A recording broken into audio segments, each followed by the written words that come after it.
Lad, me tell Shelly leave young meat alone. It always end up burn your tongue. Big woman must act like big woman, and not like little girl.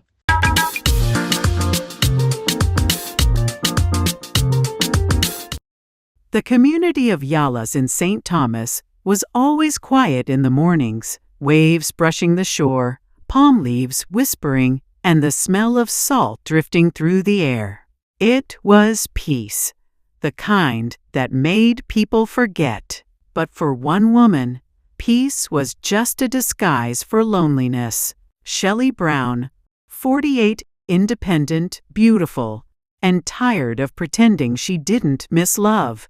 She operated a guest house right on the edge of the sea. That's where he showed up, a young man with a duffel bag, rough boots, and a look in his eyes that said he'd seen too much for his 25 years on Earth. Miss Enid, the nosy neighbor, noticed immediately. Shelly, you see how the sea can call strange people nowadays?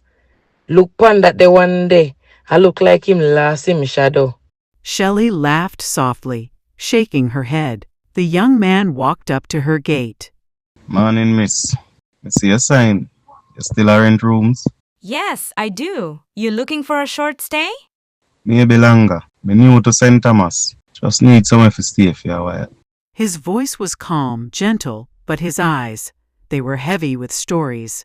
Shelly hesitated, then nodded. Come in. Let me show you the rooms. The guest house smelled faintly of lime soap and coconut oil. On the wall, by the living room, hung a faded photo frame, two young women, smiling brightly, and a small boy standing between them, his grin missing a front tooth. Neil stopped in front of it, eyes narrowing. That was my sister, Sharon, and her little boy. He went missing when he was 10. My sister never survived. The room felt heavy with silence. Days passed. Neil worked around the guest house, painting, repairing doors, fixing things Shelly had ignored for months. He was kind, quiet, and good with his hands. Miss Enid watched from her porch, like a hawk with binoculars. Shelly, me no business with nobody business. But as a friend, me have to tell you, that boy too young for you. Trouble no set like a rain. No go down the road with him. You hear me tell you? Miss Enid, it's nothing like that. He's just helping. Helping now, loving later. Hey, you will see. But later that night, Shelly couldn't stop thinking about Neil. The way he laughed softly, the way his eyes looked at the sea like he was remembering something far away. He was a stranger, yes, but something about him felt safe. One night, a thunderstorm rolled in from the coast. The lights flickered, rain lashed against the windows. Shelly lit a candle and found Neil standing on the veranda, drenched from checking the shutters. You'll catch cold out there. Come inside. You sure? I don't want that far someone over there to see and start chatting. But she's already talking. It makes no difference if she continues to talk. They both laughed, a soft, unguarded sound that lingered longer than it should. The storm raged outside, but inside, time slowed. They talked for hours about life, loss, and loneliness. Neil told her he was raised in a boys' home and have no real family. Have you ever been in love, Neil? I did think so one time, but the girl ended up left me heartbroken. People come and go, yeah, man. I just saw life go. Her heart clenched. She reached across the table, touching his hand. He didn't pull away.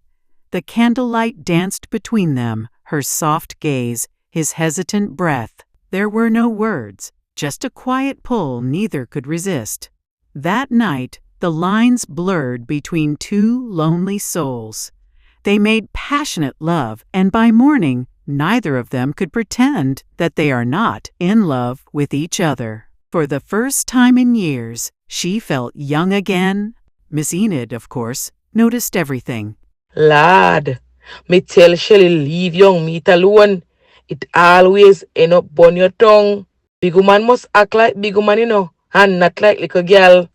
This went on for months, and as Neil buttoned his shirt one morning, Shelly noticed something small she hadn't seen before. A scar, faint and curved, right beneath his chin, in the exact spot her sister's little boy once had after falling off his bicycle. She froze.